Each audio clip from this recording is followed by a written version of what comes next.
Hari ini kita akan belajar tentang potensi dan persebaran sumber daya untuk penyediaan bahan industri, bidang pertanian, dan perkebunan. Pasti kalian sering menggunakan produk-produk di bawah ini. Nah, dari manakah asal produk-produk di bawah ini?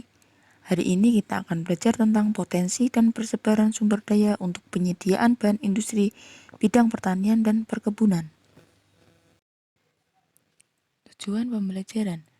Setelah mengikuti serangkaian kegiatan pembelajaran, peserta didik diharapkan 1. Dapat menyebutkan hasil-hasil pertanian dan perkebunan di Indonesia. 2. Menyebutkan daerah persebaran hasil-hasil pertanian dan perkebunan di Indonesia. 3. Menjelaskan pemanfaatan hasil-hasil pertanian dan perkebunan di Indonesia, khususnya dalam dunia industri. Dan yang keempat adalah membuat peta tentang persebaran hasil perkebunan di Indonesia. Pertanian. Yang pertama yaitu dari pertanian kedelai. Nah, penghasil kedelai di Indonesia tersebar di daerah Jawa Tengah, Jawa Timur, Nusa Tenggara Timur, dan Lampung. Daerah penghasil kacang tanah di Indonesia adalah Jawa dan Sulawesi Selatan. Perkebunan tebu tersebar di daerah Pasuruan, Banyumas, Yogyakarta, Karanganyar, Kediri, Sulawesi Selatan.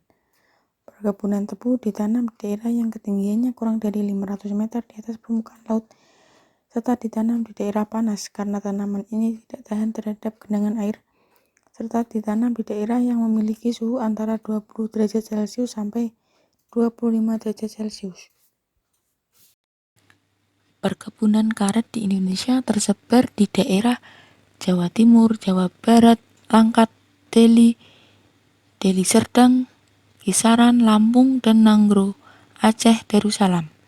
Nah, perkebunan karet ini harus ditanam di tanah yang gembur serta tidak tergenang air. Kemudian membutuhkan cahaya matahari yang cukup serta temperatur rata-rata untuk pertumbuhannya sekitar 28 derajat Celcius. Nah, perkebunan kelapa yang salah satunya digunakan sebagai santan. Nah, daerah persebaran tanaman kelapa di Indonesia adalah Minahasa, Sulawesi Selatan, Sulawesi Tenggara, Maluku, dan Nusa Tenggara. Nah, untuk perkebunan kelapa ini harus memenuhi persyaratan. Yang pertama, tanahnya gembur, dan yang kedua, tumbuh di daerah yang memiliki ketinggian 1.500 meter di atas permukaan laut. Kemudian berada pada daerah yang memiliki suhu 25 derajat Celcius serta memerlukan curah hujan yang sangat tinggi, yaitu 1.500 sampai 4.000 mm per tahun.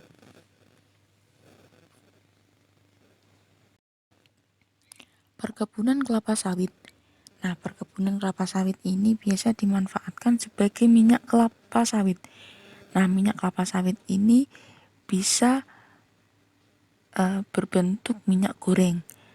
Nah, persebarannya yaitu Sumatera Utara, Aceh, Riau, Jambi, Lampung, Bengkulu, Sumatera Barat, Sulawesi Utara, Sulawesi Selatan, Kalimantan Timur, Kalimantan Barat, dan Irian. Nah, untuk kelapa sawit sendiri biasanya dia tumbuh subur di mana di daerah yang memiliki ketinggian 1.500 meter di atas permukaan laut serta mempunyai tanah yang gembur. Selanjutnya yaitu perkebunan kopi. Nah, untuk kopi jenis Arabica dianjurkan curah hujan sekitar 1.000 sampai 1.500 mm per tahun. Sedangkan kopi Robusta maksimal 2.000 mm per tahun. Suhu lingkungan untuk kopi Arabica sekitar 16 sampai 22 derajat Celcius, sementara Robusta mampu beradaptasi dengan suhu sekitar 20 sampai 28 derajat Celcius. Nah, untuk persebaran perkebunan kopi di Indonesia yaitu meliputi Sumatera Utara, Aceh, Riau, Jambi, Lampung, Bengkulu, Sumatera Barat, Sulawesi Utara, Sulawesi Selatan, Kalimantan Timur, Kalimantan Barat, Irian, serta Bali, khususnya di daerah Kintamani. Perkebunan teh. Kondisi untuk perkebunan teh yang sesuai yaitu yang pertama, kondisi curah hujan antara 2000 sampai 2500 mm dengan jumlah hujan pada musim kemarau rata-rata tidak kurang dari 100 mm. Sedangkan suhu udara yang baik bagi pertumbuhan tanaman teh adalah 13 sampai 25 derajat Celcius. Persebaran perkebunan teh di Indonesia meliputi Sukabumi, Garut, Wonosobo, Ambarawa, Bengkulu, Pematang Siantar, dan Sumatera Barat. Perkebunan cengkeh. Nah, perkebunan cengkeh ini tersebar di daerah Aceh, Sumatera Utara, Sumatera Barat, Bengkulu, Lampung, Jawa Barat, Jawa Tengah, Jawa Timur, Sulawesi Utara, Sulawesi Selatan, Bali, dan Maluku. Nah, untuk perkebunan cengkeh, agar tumbuh subur, harus memenuhi kriteria. Yang pertama, curah hujan sekitar 1.500 sampai 2.500 mm per tahun, serta ketinggian tempatnya sekitar 0 sampai 900 meter di atas permukaan laut, dan ketinggian tempat yang optimal yaitu berkisar 200 sampai 600 meter di atas permukaan laut.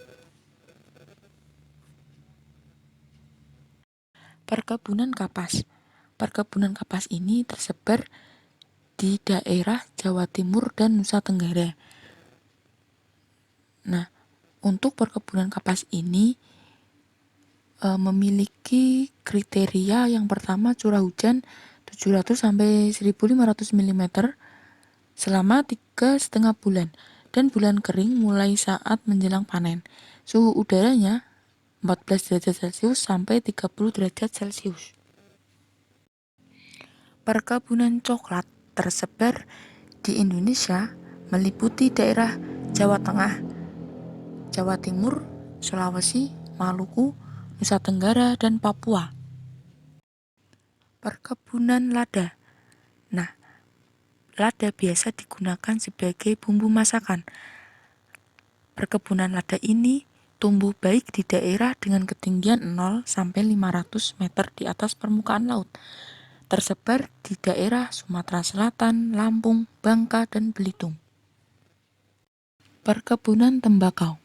Perkebunan tembakau tumbuh baik pada ketinggian antara 200 sampai 1.800 meter di atas permukaan laut. Dan yang kedua yaitu membutuhkan curah hujan rata-rata 2.000 mm per tahun.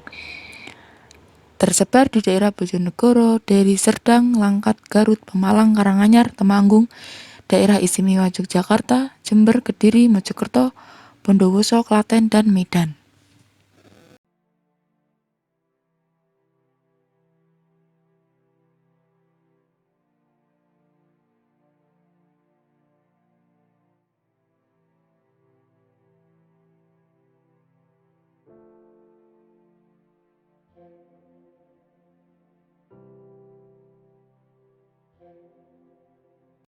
Indonesia tanah surga, tongkat kayu dan batu jadi tanaman. Indonesia dikenal sebagai pusat keanekaragaman hayati dunia dan dikenal sebagai salah satu negara yang memiliki keanekaragaman hayati tertinggi di dunia. 10% dari spesies tumbuhan berbunga, 12% spesies mamalia, 16% reptil dan amfibi, dan 17% burung di dunia terdapat di Indonesia.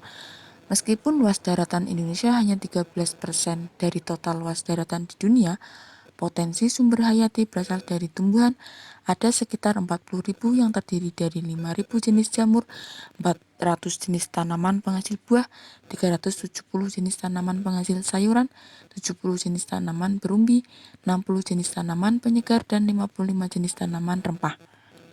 Nah, pada pembelajaran hari ini yang telah kita bahas yaitu dari sisi perkebunan dan sisi pertanian. Terima kasih dan sampai jumpa lagi pada kesempatan berikutnya.